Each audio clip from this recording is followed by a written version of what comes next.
Culture à la carte, un menu pour régaler votre culture. Bonjour et bienvenue pour ce premier épisode de Culture à la carte.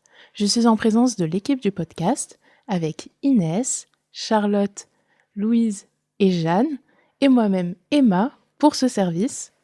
Je vous propose d'ailleurs de passer à l'apéritif si vous avez choisi.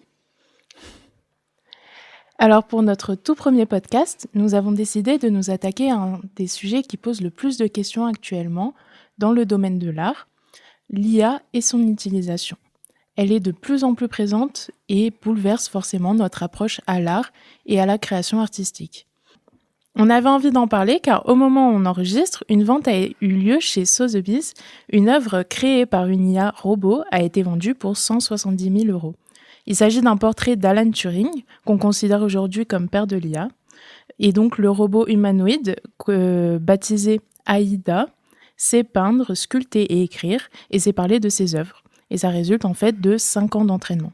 Ce genre d'œuvre alimente le débat autour de l'IA dans le monde de l'art. Mais du coup, pour l'entrée, je vous propose de voir ce qu'est l'IA. Parce qu'on dit IA, mais c'est déjà une abréviation. IA, c'est pour intelligence artificielle. Et en fait, ça va permettre à une machine de reproduire des comportements humains. Les systèmes d'IA analysent les données reçues, comme les prompts par exemple, ou celles captées par une caméra et réagissent en fonction. Dans les domaines de l'art, on peut parler d'IA générative ou de l'IA utilisée dans les robots humanoïdes comme Aïda. Donc on peut voir que les artistes doivent s'adapter donc aux changements qu'apporte cette IA. C'est pourquoi on va parler en fait d'artistes qui vont mélanger leur art avec cette intelligence artificielle pour s'inscrire donc dans un courant artistique contemporain. On va vous citer 2 exemples, donc le collectif Obvious et certaines œuvres du pavillon du Zimbabwe de la Biennale de Venise. Alors du coup, pour le collectif Obvious, c'est 3 Français qui sont ingénieurs, chercheurs et artistes, qui sont considérés comme les pionniers dans le mélange art-IA et qui considèrent que l'IA, c'est un outil de création à part entière. En gros, leur projet, c'est la création d'œuvres d'art générées par des algorithmes qui reproduisent une partie du processus de création originale de plusieurs œuvres existantes. Donc, par exemple, ils ont fait une série qui s'appelle La famille Bellamy, qui reprend des portraits peints du 19e siècle. Plusieurs de leurs œuvres, elles sont exposées dans les plus gros musées du monde, donc c'est vraiment... c'est une preuve que l'art digital, il devient réel, il prend matière dans un sens. Et c'est un projet qui fonctionne vraiment bien parce qu'il y a des collectionneurs du monde entier qui s'intéressent à eux et la maison de vente Christie's notamment qui se penche sur leur travail depuis 2018 déjà. Et ils voient vraiment l'intelligence artificielle comme un renouvellement du processus créatif. Après, du coup, pour citer une utilisation différente de l'IA, on peut parler du pavillon du Zimbabwe, la Biennale de Venise, de cette année, et notamment des réalisations de l'artiste Kombo Chapfika. Donc la Biennale, juste pour expliquer un peu ce que c'est une manifestation d'art contemporain, et du coup, dans le cas de Venise, qui a lieu tous les 2 ans, et c'est vraiment le métronome de l'art contemporain. Et du coup, Kombo Chapfika, c'est un artiste qui est connu pour son approche innovante de l'art, en touchant à tous les médiums possibles pour créer. Et ici, du coup, dans le cadre de la Biennale, il a proposé à côté de ses œuvres un QR code qui amène sur un filtre Instagram. Et quand on met ce filtre devant les œuvres, en fait, elles prennent vie, donc elles s'étendent, elles s'animent. Et voilà, donc ça lui permet vraiment d'élargir son art dans un autre univers, on va dire. Donc pour conclure, les artistes, ils composent aujourd'hui avec l'IA. Ça peut faire partie intégrante de leur œuvre ou alors seulement être utilisé comme un outil, un ajout à leur création. Et du coup, l'utilisation de l'IA peut questionner le processus créatif personnel de l'artiste. Et si vous voulez bien passer au plat, c'est ce qu'on va voir. Avec plaisir. Parce que oui, l'utilisation de l'IA nous fait aussi nous interroger sur le danger qu'elle représente par rapport à la créativité. L'IA générative, c'est peut-être ce qui menace le plus la créativité, parce que c'est là qu'on va avoir les résultats les plus proches d'une créativité artistique. Elle s'est beaucoup développée en 2022 en devenant accessible à tous avec des outils comme Dolly, Midjourney, Ideogram, Lexica et maintenant aussi intégrée à des applications comme Canva, Adobe ou Padlet.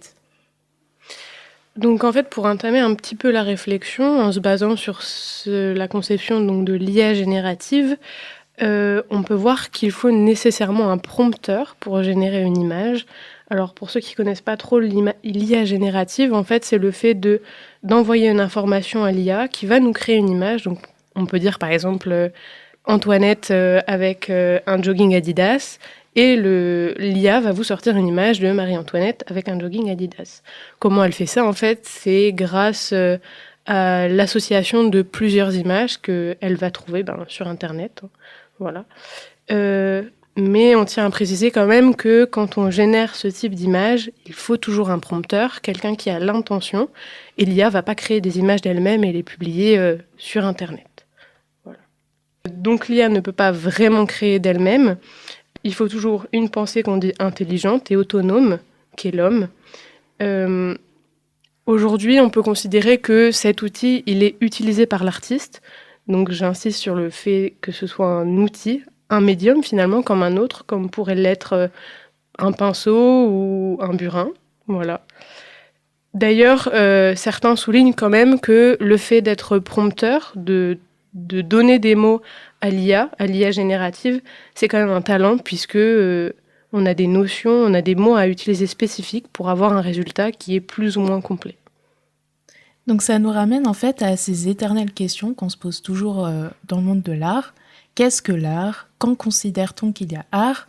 L'artiste doit-il y apporter sa main et pas seulement une signature? On sait que Duchamp avait déjà poussé les limites de la création. Et finalement, le recours de l'IA, est-ce que ça ne serait pas l'œuvre d'un ready-made? Petit rappel pour les non-initiés, Duchamp avait pris un urinoir, apposé sa signature, l'avait appelé Fontaine et mis dans un musée et proclamé œuvre d'art par le simple choix de l'artiste. Et on peut se dire que finalement, ça se rapproche assez de ce qu'on fait avec les IA maintenant. Effectivement, on peut voir l'IA comme un outil, mais aujourd'hui, on a un débat justement sur ça, puisqu'en fait, l'utilisation de l'IA montre qu'on n'a plus besoin d'années d'apprentissage en dessin ou en peinture, par exemple, pour faire une œuvre artistique, en fait. Puisqu'avec peu d'efforts, en quelque sorte, l'IA peut nous donner des résultats assez impressionnants. Donc en fait, la frontière entre l'artiste professionnel et l'artiste amateur devient en fait très très mince.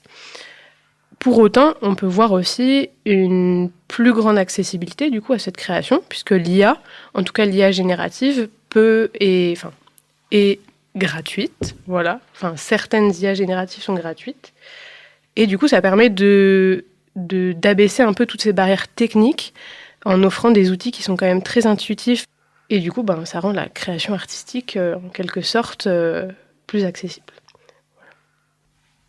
Pour François Berger, donc il y a un écrivain illustrateur, lui, en fait, il dénonce une limite de l'utilisation de cette IA, notamment dans le domaine du commerce, de la publicité ou alors de l'illustration, puisqu'il montre bien qu'en fait, les logiciels d'IA peuvent remplacer des métiers comme celui d'illustrateur, puisque ça coûte moins cher aux entreprises d'utiliser ce type d'outils. Et ça va beaucoup plus vite que le travail d'un artiste ou d'un illustrateur. Donc c'est quand même une limite, puisque ça peut faire disparaître peut-être à l'avenir certains métiers de la création. Du coup, ça peut faire penser aux années 1850, avec l'arrivée, l'essor de la photographie, où on a beaucoup considéré que ça serait la fin de l'art, remplacé par un moyen de représentation parfaite, qui reproduit à la perfection la réalité. Et du coup, quel était l'intérêt de l'art à ce moment-là? Et puis, au final, de nos jours, la photo, c'est vraiment un médium de création à part entière. Donc, on peut se demander, est-ce qu'il va se passer la même chose avec l'IA, ou est-ce que l'IA va effectivement, à l'inverse de la photographie, prendre le pas complètement sur l'art? Et du coup, on a demandé à l'IA son avis directement sur la question. Donc, on a demandé à ChatGPT. Et donc, je cite sa réponse. « L'IA ouvre des portes vers des styles et des créations visuelles totalement inédits, en permettant des combinaisons et des transformations que l'esprit humain seul ne pourrait imaginer.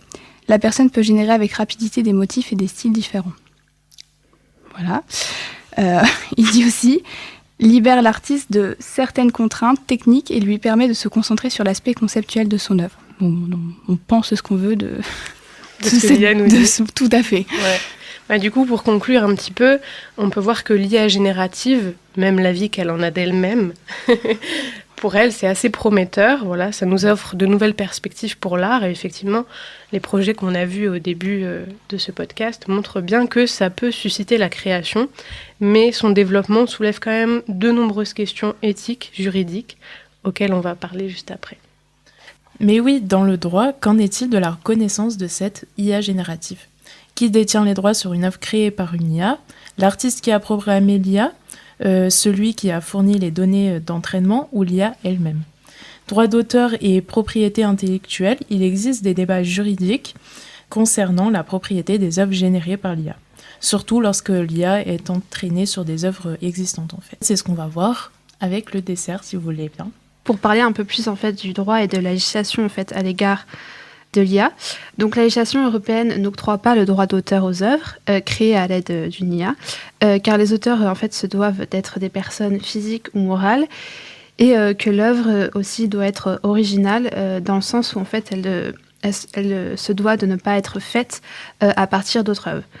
Donc d'autres pays ne s'alignent pas forcément sur cette décision prévoyant d'accorder aux programmeurs un statut d'auteur. Donc avec aussi une protection juridique. Donc cela amène à se demander qu'est-ce que ça veut dire pour l'artiste. Est-ce qu'une telle protection suffit pour protéger son travail, ou il faut en faire plus, et aussi qu'il faut rajouter. On peut prendre l'exemple des nouvelles réglementations adoptées par Instagram, qui est devenu l'un des moyens les plus répandus de partager ses œuvres au plus grand nombre. Instagram, qui appartient aujourd'hui au groupe Meta, a adopté une nouvelle réglementation à propos de l'usage des IA dans un post. Donc son usage est soit identifié par Instagram et donc les outils de Meta, ou l'application oblige l'utilisateur à le mentionner lorsque le contenu généré à l'aide de l'IA est considéré comme réaliste.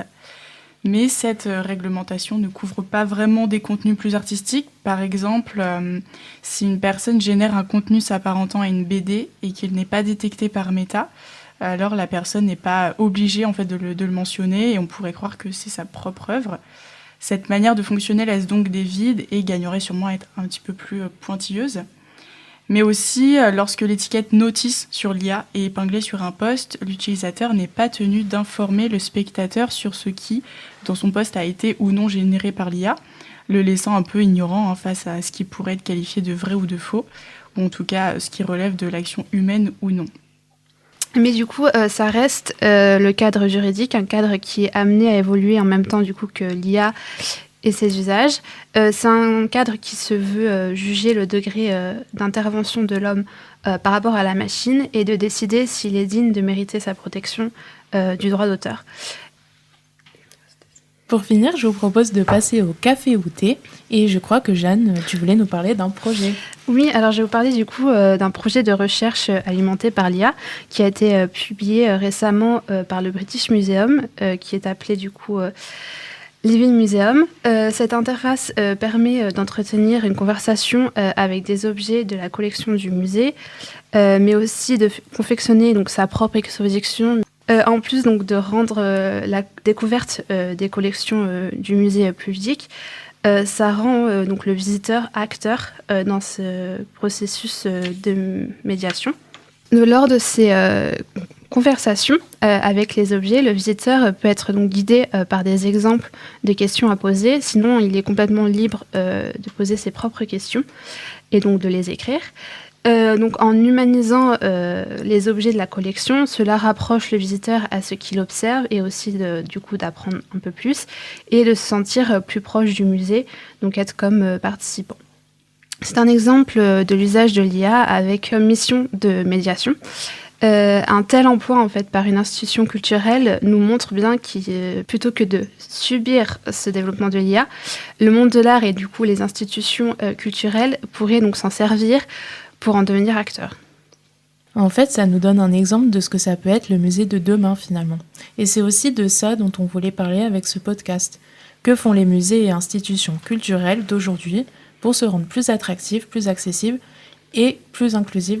Alors bien sûr, ici, on tu as pris l'exemple du British Museum et on sait que peu de musées dans le monde obtiennent de tels financements et que c'est pas le petit musée à côté de chez vous qui serait en capacité de mener un projet pareil. Mais justement, on serait curieuse d'aller à la rencontre de ces petits musées, châteaux ou parcs archéologiques et de ceux qui les font vivre pour discuter avec eux de leur vision de ces institutions de demain. À bientôt.